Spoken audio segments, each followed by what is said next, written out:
आशा करता हूं आप सब बहुत अच्छे होंगे। मेरा नाम है सिद्धांत अग्निहोत्री। स्टडी ग्लोस पे आपका बहुत बहुत स्वागत है। ओए होए होए, पाकिस्तान और रशिया करीब आ रहे हैं, तो ये हमारे लिए बिल्कुल सही नहीं है, बिल्कुल भी सही नहीं है। अब ये शायद ट्रेन लाइन बना रहे हैं, है ना, रेलवे लाइन बिछा दे रहे हैं। पाकिस्तान बैठो, पहुंच जाओ रशिया। बात करेंगे, बहुत अच्छे से बात करेंगे। पाकिस्तान रिलेशन कैसे हैं, मेरा पेन किधर है। तो पाकिस्तान से रशिया हिस्टोरिक ट्रेन रूट्स तो ठीक है, लेकिन दोनों ही देश जो है वो करीब आते जा रहे हैं और ये भारत के लिए खतरा। भारत ने बखिया उधेड़ दी है, यूनाइटेड नेशन ने ऐसी की तैसी कर दी है पाकिस्तान की, है ना। बोला कि अबे तुम बाहर वाले लोगों से पल रहे हो।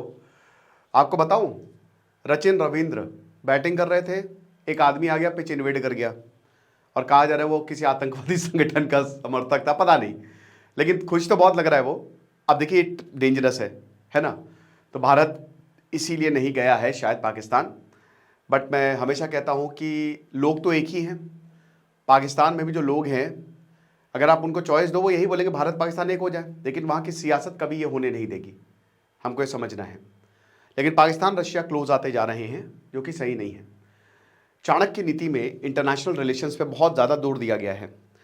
तो आज आखिरी दिन है, सेल खत्म हो जाएगी। नीति 70 कूपन कोड यूज़ करिए। मैंने दोबारा ये कोर्स को खोला था, यह 1000 का कोर्स आपको सिर्फ और सिर्फ 300 रुपये में मिल रहा था, अभी 1000 का हो गया था।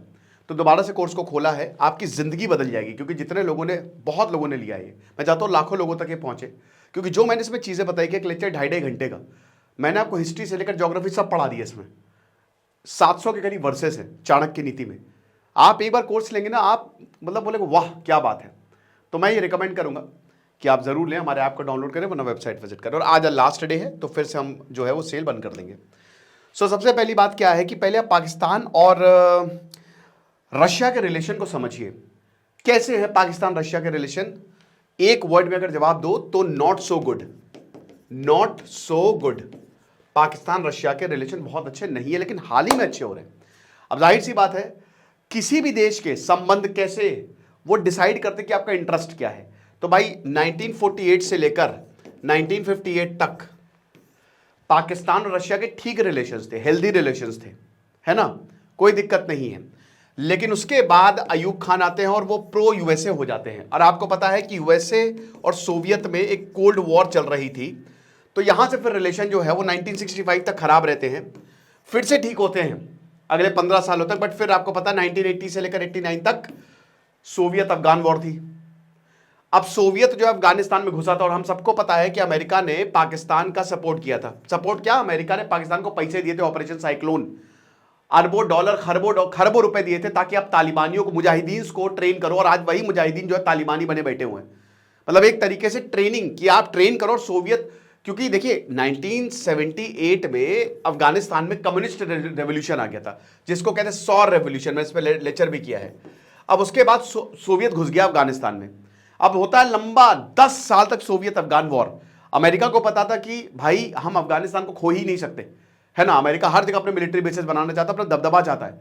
तो अब वो डायरेक्टली तो इतनी दूर जा नहीं सकता था, तो उसने पाकिस्तान की हेल्प ली। पाकिस्तान को बोला कि हम तुमको पैसे देंगे, तुम आतंकवादी तैयार करो। तो सोवियत, इनकी स्टिंगर मिसाइल ने सोवियत का बहुत नुकसान पहुंचाया। सोवियत दिमाग खराब हो गया कि तुम्हारी ऐसी की तैसी, क्योंकि पूरा पाकिस्तान सोवियत के खिलाफ काम कर रहा था, अमेरिका से पैसे मिल रहे थे। तो बहुत ही खराब रिलेशन रहे। बट व्लादिमीर पुतिन के आने के बाद 2010 के बाद रिलेशन काफी अच्छे हुए हैं, काफी बेटर हुए हैं, ठीक है ना। 2016 में तो इन्होंने एक एग्रीमेंट, पाइपलाइन एग्रीमेंट कराची से कासूर तक साइन कर लिया था। इन्होंने सेलिब्रेट किया था अभी जो इनकी डिप्लोमेटिक एनिवर्सरी थी, ठीक है ना। तो काफी अभी हाल ही में ना, क्योंकि देखिए भारत अमेरिका की तरफ जाता जा रहा है, इसीलिए रशिया पाकिस्तान की तरफ जाता जा रहा है। अब रशिया के पास अभी कौन कौन है? ईरान है, नॉर्थ कोरिया है और चाइना है। इसको एक्सेस ऑफ रेजिस्टेंस और अमेरिका इसको एक्सेस ऑफ इविल कहता है। तो रशिया एड़ी चोटी जोर लगा रहा है कि बस पाकिस्तान भी इसमें शामिल हो जाए, है ना, तो खेल खत्म हो जाएगा। लेकिन पाकिस्तान अगर शामिल होता तो अमेरिका उसको काट देगा, और अमेरिका से कभी भी पैसे नहीं मिलेंगे पाकिस्तान को।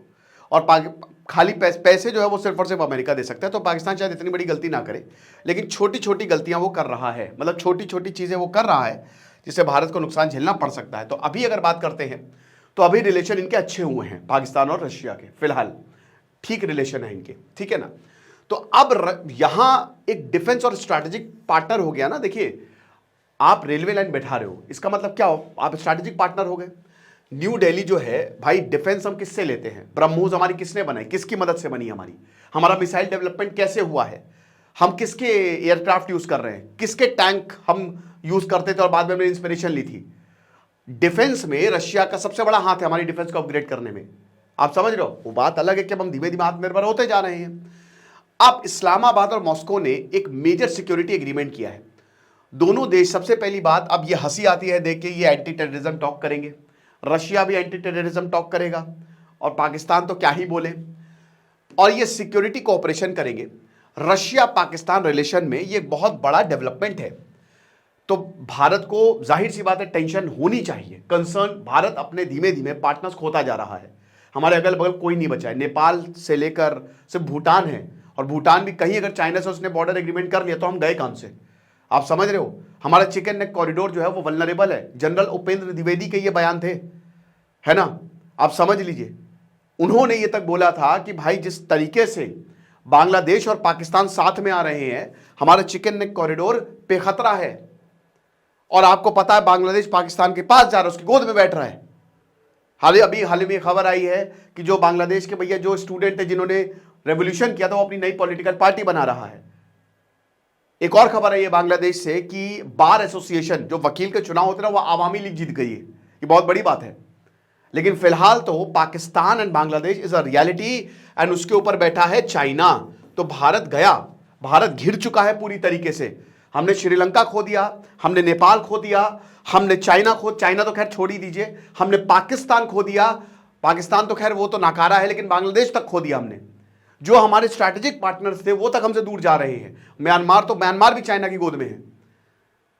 तो इसीलिए ये चिंताजनक है। और अगर रशिया भी पाकिस्तान के पास चला गया तो फिर बहुत बड़ी दिक्कत हो जाएगी। तो एक एग्रीमेंट साइन हुआ है पाकिस्तान के फेडरल मिनिस्टर मोहसिन नकवी और रशियन एम्बेसडर, इनकी हालत बहुत खराब हो रही है वैसे आपको बता दूं, और एल्बर्ट खुराव के बीच में।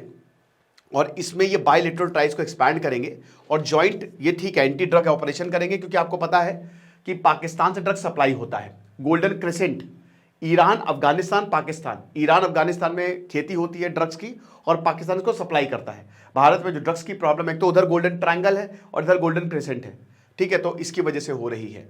तो वही बताया गया। और उसके बाद ये बता रहे हैं कि भाई देखिए, हम इसको, ये ग्लोबल चैलेंज है, ये सब फालतू चीज़ें इन्होंने बोली हुई हैं। और रशियन एम्बेसडर ने पाकिस्तान ऑफिशियल्स को इनवाइट किया है कि ट्रेनिंग प्रोग्राम में आए। जो ड्रग ट्रेड साइबेरिया में, रशिया भी साइबेरिया में लड़ाई लड़ रहा है ड्रग्स के अगेंस्ट। तो आपको ड्रग्स के अगेंस्ट लड़ाई लड़नी है, आइए हम आपको ट्रेन करेंगे, ये बोला है।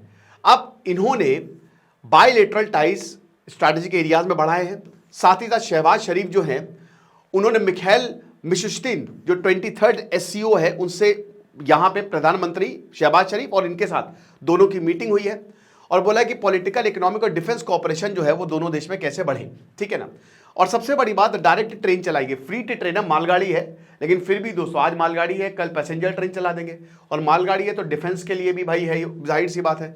चाइना देखिए सीपैक, अभी मैंने आपको कल एक लेक्चर लिया था परसों कि सीपैक एक डिजास्टर साबित हुआ है। ग्वादर पोर्ट खुल गया है लेकिन कोई आ नहीं रहा, वो आएगा भी नहीं। लेकिन ये चीज़ हमको समझनी पड़ेगी कि रशिया से पाकिस्तान अगर क्लोज जाएगा और अगर कनेक्टिविटी बढ़ाएगा तो चाइना भी उसमें कूदेगा।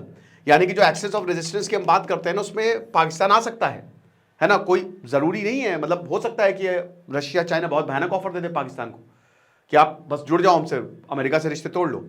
तो पाकिस्तान का railway fleet chief executive officer Sufiyan Sarfaraz Dogar, उन्होंने कहा है कि ये अगले महीने से 15 मार्च से शुरू हो जाएगी। एक मालगाड़ी चलेगी जो रशिया तक जाएगी और ये अगले महीने से ही शुरू हो रही है। यानी कि कितने दिन रह गए, लगभग 17-18 दिन।